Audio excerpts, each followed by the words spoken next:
But here's what I'll say. Most readers, after they read it, they see sell in the title, but the number one feedback is that the book is a lot more than sales. It's really around, like I said, paradigms and changing those, which can be applied to any area of our lives.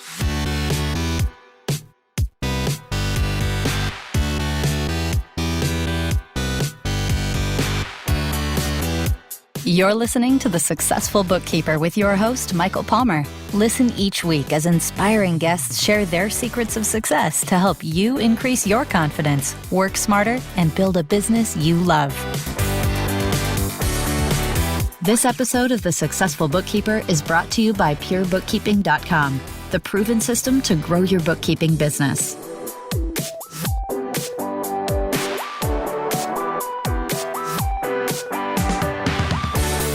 Welcome back to the Successful Bookkeeper Podcast. I'm your host, Michael Palmer, and today's show is going to be a fantastic one. Our guest is an entrepreneur, keynote speaker, podcast host, and author of the best-selling business book, It's Time to Sell, Cultivating the Sales Mindset. Chris Spurvey, welcome to the show. Thank you, Michael. I'm really privileged to be with you. I'm looking forward to this. Beautiful, beautiful. Well, let's get into this. I find myself in a trusted advisor role for, a handful of CEOs and business leaders, which lead to conversations whereby I'm the sounding board for what is ultimately the panic around it. And, it's my job to get my clients focused on the fundamentals. So what I'll say to you is that, I end my days with feeling good about the impact, but I must admit it's not easy to not take it on my shoulders, the strain and struggles of everybody, and in the meantime, I'm feeling the pain myself, right, and my family, and we're here stuck in our house, so I guess it comes down to really just making sure you're taking care of number one, which is everybody taking care of their own individual selves from a health perspective, rest and relaxation, and so on. Yeah, so that's. I'm feeling the effects of it, but trying my hardest to just move forward, right? Absolutely. And I think it's a great way of looking at it. And I would say that our listeners would be needing to do the same. It's being the ear for their customers and reassuring them.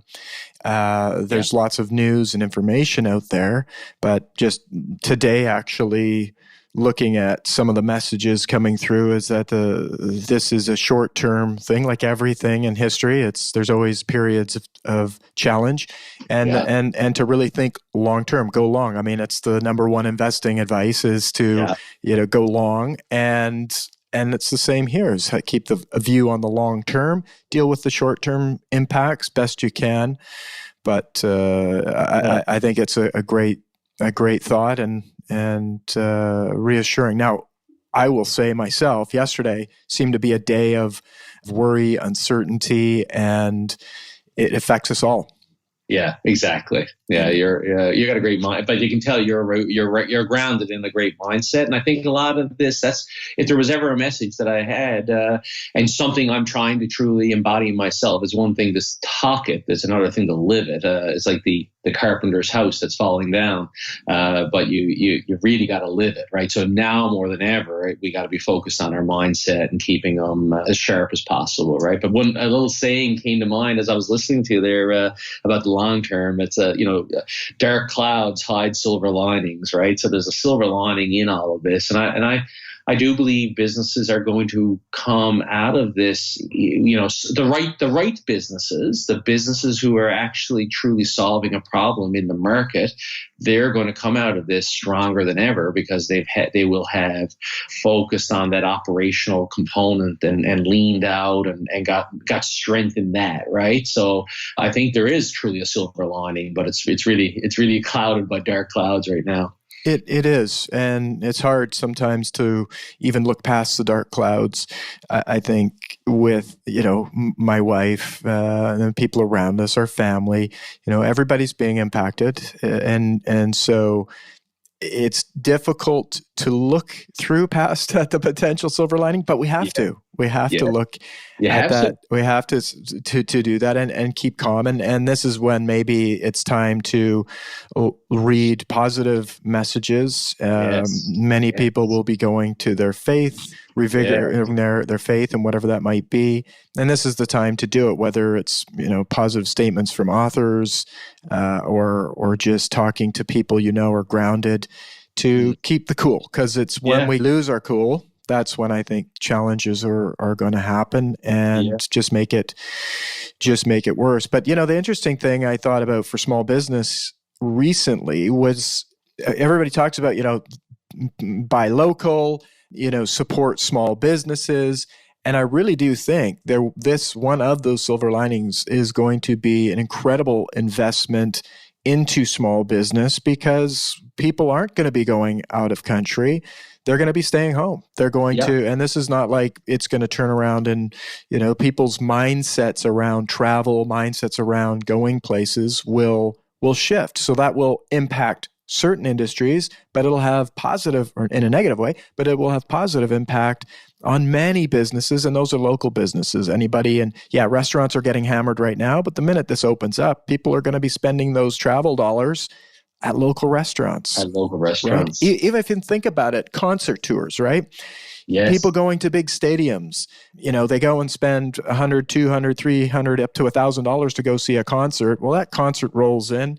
That money goes somewhere else out of the community. Now, people might choose to just, hey, let's go out for a dinner and a movie and drop that $200, $300 into our local restaurants. So, that's good. Message. You need to bottle that up. That's fabulous. I mean, that is rich, and you're dead on. You're absolutely dead on. Yeah, it's exciting. So, it's, filling myself with those messages, trying to share those messages with as many people as possible that, look, there's definitely going to be pain for many, but it's also the money will go. It will go somewhere. It'll happen. Yeah. So, are you familiar with Perry Marshall? I do. I am. I'm a member of his newsletter, actually. Oh, are you? Yeah. His Renaissance Club type thing? The Renaissance Club, yeah. Are you? I've never talked. You're the first one I've actually talked to. In the midst of all this chaos, I'm actually considering becoming a part of it. I go back in terms of a follower of his without ever joining Renaissance, but always buying every book he publishes, from 80/20 to Facebook to the other one. I forget the other one I'm looking at. Oh, Google. Right. He's grounded in Google, was his original. So I go back that far. So that would be 2002, 2003 when I first learned about him. And he was really, as it turned out, just starting himself. But the reason I mention him is I was on YouTube on my treadmill yesterday, and you talk about embracing faith. I noticed he had a video, and I did watch it, but he was riffing on a proverb. I guess it's in the Bible, around constraints, and then he uses the entrepreneurship is grounded in constraints, right? So he uses this proverb as a thing to talk about for 6 or 7 minutes, and I thought it was just amazing, right? So you talk about people going back to their faith as a result of this, Absolutely. And Perry, I'd love for you to send me the link if you can find it. We'll post that link, and I'd like to watch it. I get his emails, I read his newsletters, and he has what I like about Perry, I read the first I was introduced to him was his 80/20 book, which a great book for anybody interested in marketing, and then that just had me following him, and then I became a member of his newsletter, which provides really valuable insight and thoughts about what's going on in mostly the marketing end of things, but also just from a business standpoint and how to grow your business. So a fantastic thought leader, and I'd love to be able to share that with our listeners. Yeah. You asked me how I was doing in this uncertain time. Last Monday, I got to say I had a really rough day, and because I was the first point of contact for so many of my clients. And I finished my day just drained. And my wife and I were lying on the couch, and I brought up YouTube, which is what I do. I love YouTube. I find it's a massive learning center. And his video where he talked about 2001, 2002 during, I guess it was rough. roughly around that time when it was 9/11, and Dan Kennedy. So Perry's a disciple of Dan Kennedy. Dan Kennedy came out after 9/11 and created a video for his newsletter, which was a call to action, right? And it's going to be the entrepreneurs that really get us through this. And so Perry, 17 years later, doing the exact same thing for his community. And so I watched this video and I felt immediately better. So I'll find those two videos and send you the links. That's great. That's great.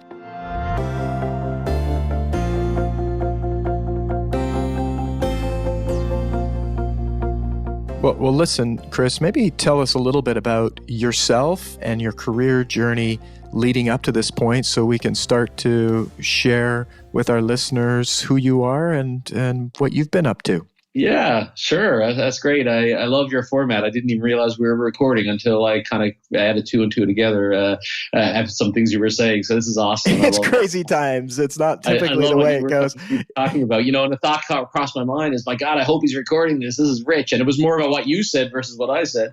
Yeah. So my name is Chris Spurvey. I live in Newfoundland, Canada, furthest easterly point in North America. It's an island of about 500,000 people. I've lived here all my life. But I guess the one theme that's been consistent in my life, going back to 2001 or so, 1991, I got to give myself 10 years there, was the internet. I became a student of the internet very early, which led me down an entrepreneurship path. I've seen immense opportunities with the internet right from the get-go. So I've been an entrepreneur really all my life. The one role that I have always found myself in with organizations that I've built and also been a part of. So I guess my main claim to fame is I built an IT consulting company, and that got acquired in 2013 by KPMG. And the role that I've always played is sales. However, I can't say I'm a pure born salesperson. I fell down and picked myself back up so much in the early days as I struggled to find a way to sell that felt right for me, because I'm like many people listening, I'm sure. I had the Electrolux vacuum cleaner door-to-door salesman show up on my door when I was a young person, and I watched my mom and dad buy a vacuum sort of against their own decision process because of sales tactics. And that's what I thought sales was. It was convincing people to do something that they didn't want to do. So obviously when you're rooted in that, then you're not going to be successful, especially in today's selling environment where there's so much information at our fingertips and so on. So after the acquisition of that IT company, I was with KPMG, and I took the opportunity to write a book called It's Time to Sell, Cultivating the Sales Mindset. And that book really and it was a passion project. That's all it was I wanted to share my story of finding a way to sell that felt good to me.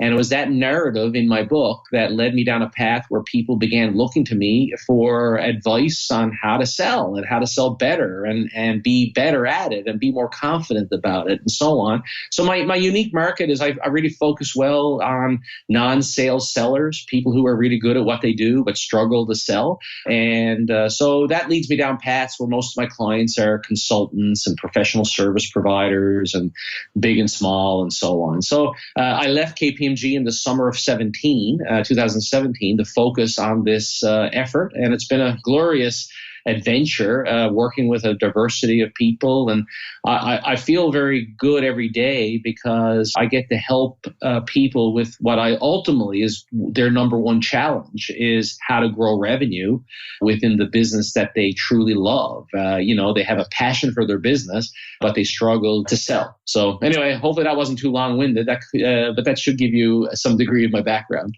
Yeah, no, absolutely helpful, and love having you on the show because selling and positioning yourself and winning business, if we'll say, we could not even say selling, let's just say winning business for your business, our listeners' business, is extremely important. And I would say it's a continual conversation of this being a challenge area for our listeners, bookkeeping business owners all over the place. And here we have you who've sold over $300 million in consulting services, and you've worked with thousands of entrepreneurs and professionals to help them do this. So I'm excited about this conversation and maybe giving our listeners some ideas and thoughts and maybe repositioning what they're doing and how they're thinking about their business and how they're looking at winning business, and perhaps helping them along their journey to being more, positioning themselves more as advisors to business owners. I mean, you work with lots of entrepreneurs. I mean, bookkeepers are essential service to help business owners understand and have power around what their finances are and how they're doing. Yes. Yeah, no, you're absolutely right. So what you've described there is exactly what I love to do. And, subject matter experts who are really good at what they do. But, and most people, we're not wired to be in business. We're going back to many of our childhoods. We're really wired to be employees because most of us, that's the environments we've grown up in, right? So that's the kind of wiring we need to change. And a lot of that is really what, in terms of business development and sales, I mean, there's fundamentals such as just consistently approaching the market with a mindset of trying to grow a client base, but approaching that from the mindset of helping solve problems, right? So selling, I talked earlier about my earliest days of learning about sales, being that door-to-door salesperson. It's not something that you push on people. We want to set up an environment where we're pulling people towards us. And there's no greater time to do that than today, where we have at our fingertips, the ability to communicate with our clients in so many different ways. So I love to dive deep into this. This is a real sweet spot for me. Well, yeah, let's talk a little bit about the steps, right? There's prospecting, right? So it's you have to have conversation. I mean, in order to help people with their problems, understand their problems, you have to have conversations with people. So what are your thoughts around what you see that's working or has worked best for you in terms of even just creating and getting to the point where you can have a conversation with new prospective clients? Yeah, no, and I mean, that comes down to, from my perspective, understanding that a typical conversation, and this is a conversation with somebody who you don't even know is a prospect or not, and maybe they're not a prospect, maybe they are the daughter of a prospect, or they are the friend of a prospect. We just don't know. I mean, we meet people every day.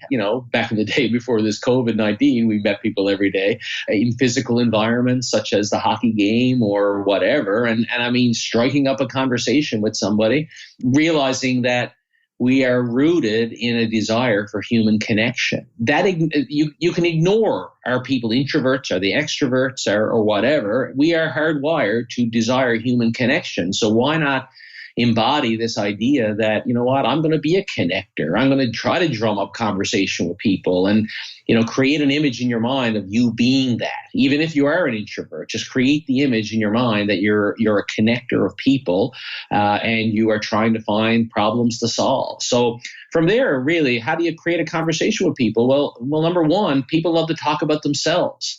So one of the things that I have in my mind all the time, it's in my back pocket, is an acronym called FORM: family, occupation, recreation, and motivation. And when you think about those four topics, there's all kinds of questions that you can ask to generate conversation around family. So, where do you live? Where do your children go to school? Those types of questions that around family, right? Occupation, where do you work? Are you enjoying what you're doing? Types of things with respects to occupation. Recreation, what do you like to do in your spare time? Oh, you play tennis. Are you a member at the Ballyhaley tennis complex? Because that's where I live next door to that. So those are those types of things. And as you get deeper into a conversation, you can bridge the gap over to talking about dreams and so on. But those are usually second and third and fourth level conversations because, you have the degree. So that's the motivation side of it, that you got to get deeper into some trust with them. But, people listening might be saying, my God, that sounds awful daunting. And what I would say to that is all you got to do is ask the first question, because the first question usually leads to them asking you a question, right? And that first question might be, what do you do? Right. And most people have a reply to what do you do? Oh, I'm a bookkeeper. Now, so what I would say to that is that's a response that's low energy. So we should think about something and a reply to such a question that's higher in energy, right? Something along the lines of, I help small businesses keep track of their expenses so that they can, get more back on their tax returns or whatever, right? And so for the ideal client who hears you say that, The answer to that is, oh, wow, that's interesting. How do you do it? Right? So I know I could go deep. So that's form leads to usually a question of what do you do? Another question you typically might get is, well, how's business? Now, we're in this environment where business is really struggling. So what I would suggest is we need to have a high energy response to a question like, how's business? We don't want to be saying we're too busy or really busy, because everyone's busy. Or we don't want to say business is crushed, I'm going out of business tomorrow. That's a low energy response, right?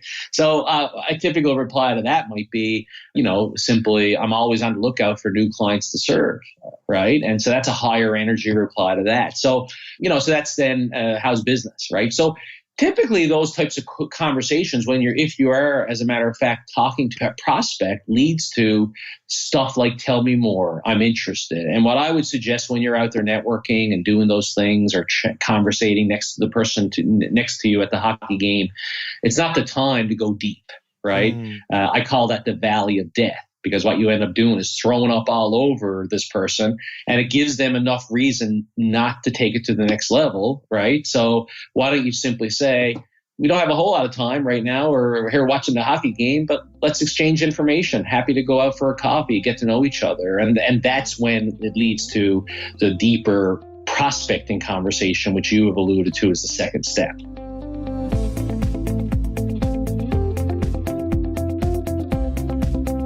I love that. I mean, the form is fantastic. I've never heard it put in a way that's just so easy to remember, which I think is an incredible gift to anyone who reads your book, I'm sure, but as well to our listeners right now.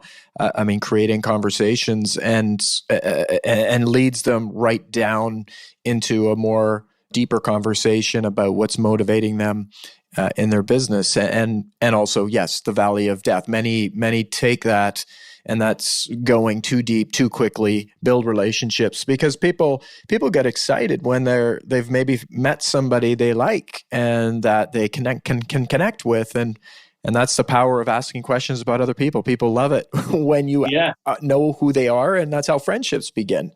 Exactly. So I love that. Now, when do you know that you can cross through to the deeper level and know that you're not going into the valley of death? Yeah. So you're referring to the prospecting conversation, which is the coffee that you're about to have with somebody to go deeper. Yeah. So my model for that, I guess, is at its highest level, it's rooted in service. Okay. You're not there to quote unquote sell. You're there to figure out if that individual, if there's an alignment of need, an alignment around your solution to a need. So I approach those conversations. I call it the diagnostic conversation. So the diagnostic conversation, it typically follows a pattern. Now, people listening may think, oh, that doesn't apply to my business. But so what I'll say, and I'll tell you the diagnostic conversation, but what I'll say is listen to this. And instead of saying it doesn't apply, just take it and find ways to make it apply, right? So the diagnostic conversation typically starts with, tell me a little bit about your business. What's the root of your business? Tell me the story of your business. Tell me how you decided this started. What's the pain point that you saw in the market? Those types of things. So you get the conversation going by asking them to talk about something that's actually it's very close to their heart and they love to talk about, right? So tell me about your business. Then you ask the question around, where would you like to see the business in 1, 2, 5? You pick the duration, 5 years from now, right? So that gets some sort of a visionary question that gets them thinking about the future. And then the third question is, well, so where are you to today? So then they talk about, well, my current bookkeeping is a little unorganized. I don't have a whole lot of confidence, and I go to bed at night and I actually worry about it because I'm the owner. I'm off doing the things that I know I need to do, which is serve and deliver the service, but I just don't have a confidence in this back end thing. Okay, that's interesting. So what gaps do we need to bridge to change that? And so that then gets into a deeper conversation where you have an opportunity as the seller, the service provider, to identify some things that you can then add value with, right? So okay, that's interesting. I actually have a worksheet that I can email you. It's a checklist that'll help you get a little bit more in tune with what your current bookkeeping environment is actually like. So you can go down through this checklist and it might help you, right? So you're being of service. So that's the diagnostic conversation. But here's the little thing that I suggest. Never leave with that conversation. If you think that that person is your ideal client and you're taking that action commitment to send them something, to send them an article, to send them a checklist, whatever, find something for them to do to send you. Because a prospect where you're not the only one engaged, but they're also engaged in delivering something to you, they're actually buying right then and there because they're getting emotionally involved in the buying decision by sending you something, right? It might be a workflow, it might be a diagram, it could be anything that would add value to you to understand if they're a good ideal client, right? So that's the diagnostic conversation, and you walk away from that and you commit to follow up, and you will bring these over the line the more you do of them and the more value you bring to those conversations. I love that. I think that's a tip I've not heard us discuss, which is having both parties engaged in something and moving and really they're really buying at that moment. We talk about something in pure bookkeeping called the health check. It is a financial health check that a bookkeeper will do for a business. It's a process, but really, I think you've outlined why that has been so successful. So for so many, is that it takes both, and it's really it's free, it's complimentary, but it's an engagement, and that's the first engagement, which is they have bought. Because they have to invest time, they have to have a meeting. You're bringing something to them. You're bringing this process, this way of identifying and analyzing. And then if we talk about your form, really the motivation is the reason you're doing that is you've maybe hopefully uncovered something, like you say, exciting. Yes. About their business, about, well, gee, perhaps we could do this. We could have this outcome happen and we could see this happen, it might be around, reducing expenses or optimizing productivity or whatever that exciting opportunity is for a challenge that they're faced with, and overcoming that is then really what you're meeting to actually do. So it's bundled with excitement, and has a mutual engagement, and they've purchased. Absolutely. Yeah, you got it. If we've followed traditional sales literature, we've been sold this bill of goods that says we need to focus on the quote unquote close, right? It's the closing that's all that matters. But really, I guess for every door that closes, it first needs to be opened, and that's the form. Right. And then we need to focus then on these simple micro commitments along the way that leads to really a close sort of happening very organically and naturally. And that's, if you do it right, you'll know it. You'll know based on how you feel, because you'll feel a whole lot better. And your client will feel a whole lot better because they haven't been pushed into doing something. They've made micro commitments, which make the final decision to sign the check or sign the PO or sign the statement of work feel good, right? And then you have an opportunity to get off on the right foot with a brand new client. It's beautiful. Our listeners, many of them, selling was probably their relationship to selling was very similar to yours, seeing, seasoned salespeople doing, really magic tricks with people, selling vacuums or whatever the case may be. And some people do that very eloquently and all that good stuff. But our audience and our listener, likely not. What you're presenting is something much more accessible, and once done and practiced will seem easy. Exactly. That's it. And we want to feel good about what we're doing. Why do it if we don't? So let's. I think that's ultimately what we want the goal to be. Feel good about what we're doing, so that we can go to bed every night feeling good and getting up the next morning and keeping going. If you're okay with it, I'd just like to say that, and this ultimately really works when we stay consistent and we time block. And I would argue every week we time block the organization of the upcoming week in terms of sales and business development, right? So I recommend to my clients we time block, and I'll just say arbitrarily Monday morning from 9 to 11, we time block the reach outs, the setups of conversations and meetings and so on. And if you want if you want 7 meetings or 5 business development meetings in the upcoming week, book 7 or 8 or 10, because you know a few of them are going to get canceled. And by just having that consistency and discipline to do that, then you're always keeping your funnel flush with quality conversations that move your business forward. I believe our revenue in 6 months' time or 3 months' time, depending on your sales cycle, is a pure reflection of the activity and actions you put in today, right? So the thing about subject matter experts, and bookkeeping is a subject matter of we're the experts.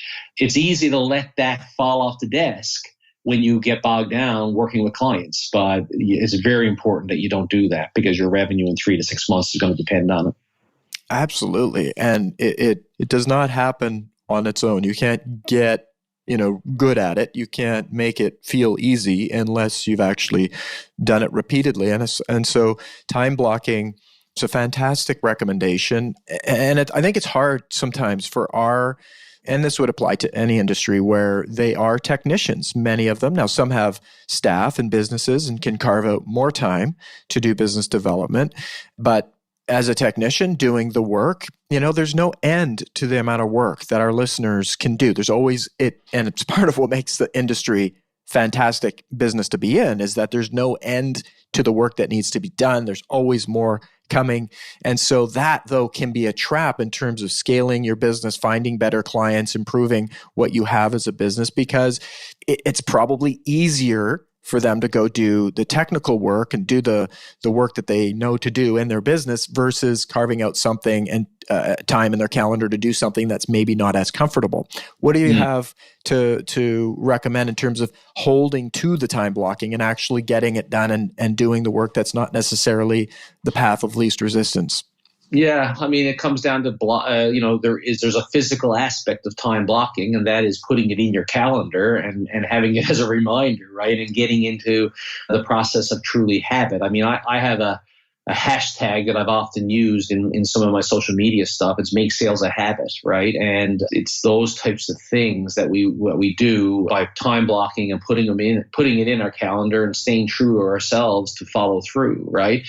And I mean, if you need what I would refer to as a pitta, and I hope you'll allow me to say pain in the ass, a pitta, which is somebody who holds you accountable, right? And I don't know the full extent of your business, but it sounds like you might be a pitta to your clients in the same way I'm a pitta to my clients. And that's a coach or a mentor who's holding you accountable to following through, right? So those are a couple of things that come to mind from my perspective.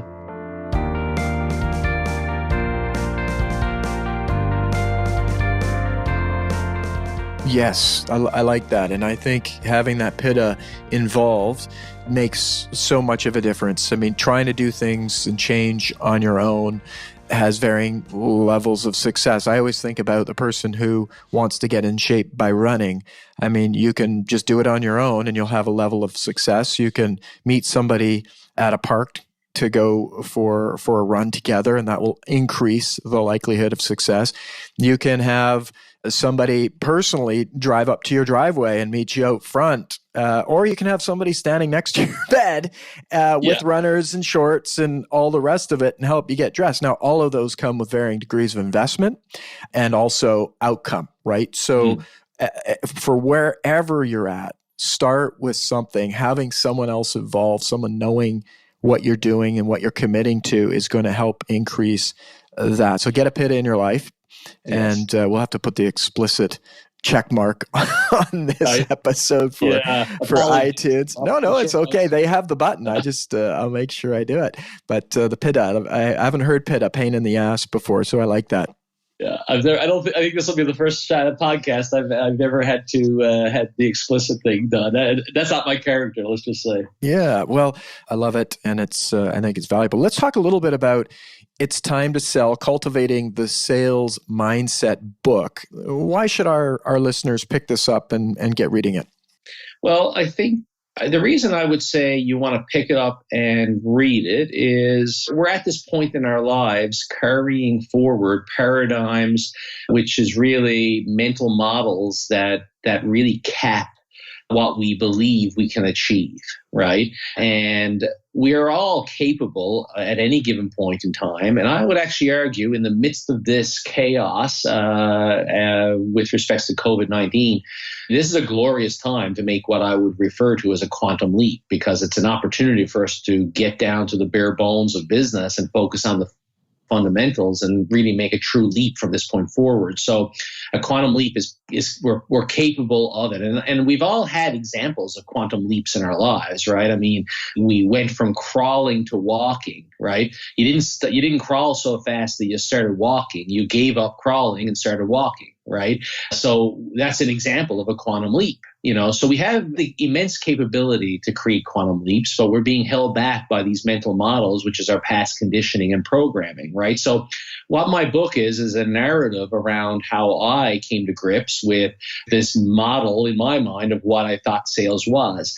And through changing my attitude, defining success for myself and not necessarily what I thought my parents, what they defined success as, my friends defined success as, and so on, I made multiple quantum leaps, and I'm in the midst of one right now, and everyone listening can be as well. So really my book is all about changing the mindset around sales. But here's what I'll say: most readers, after they read it, they see sell in the title, but the number one feedback is that the book is a lot more than sales. It's really around, like I said, paradigms and changing those, which can be applied to any area of our lives. Fantastic. Well, it sounds like something I know our listeners will get a ton of value out of. And I think retooling is an excellent context to be looking at. I know many of our successful listeners right now are retooling. They're spending extra amount of time in preparing for what this looks like when things settle down, and that Absolutely. Will put them into a position where they have an advantage, and their life and business will be better as a result of it. So definitely. Go ahead. And if you'd allow me to say, if people go to my website, chrisspurvey.com, they can actually get a free copy of my book in terms of the electronic format. So feel free to go there and grab that. Yeah, so you can get it for free. And then of course, if they want a hard copy, they can go to Amazon or any of the online bookstores. Beautiful. Well, that's fantastic. We'll have a link to get that book, and such a fabulous, generous gift for you to provide our listeners and the world, for that matter. And that's great. Now, I do have a little bit of a connection. My grandfather is from Newfoundland.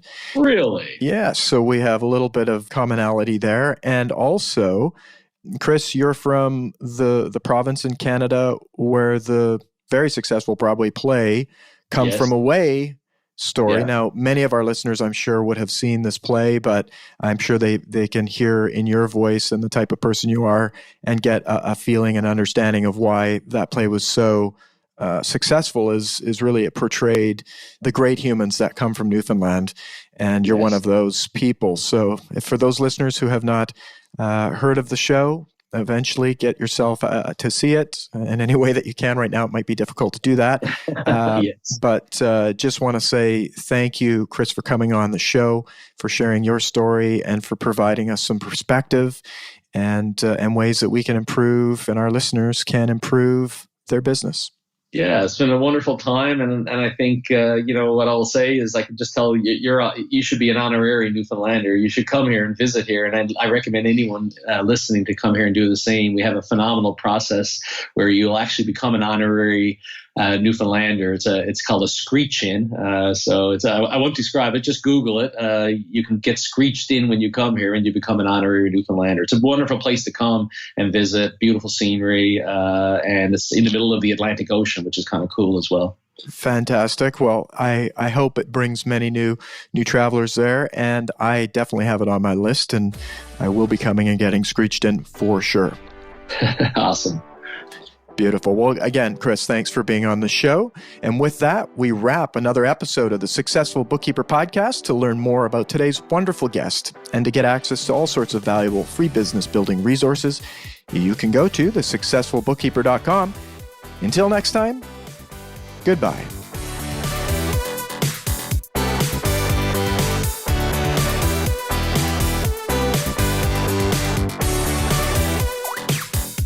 You've been listening to The Successful Bookkeeper with Michael Palmer. For more information and to download the resources mentioned in this episode, please visit us at thesuccessfulbookkeeper.com. Thank you for listening.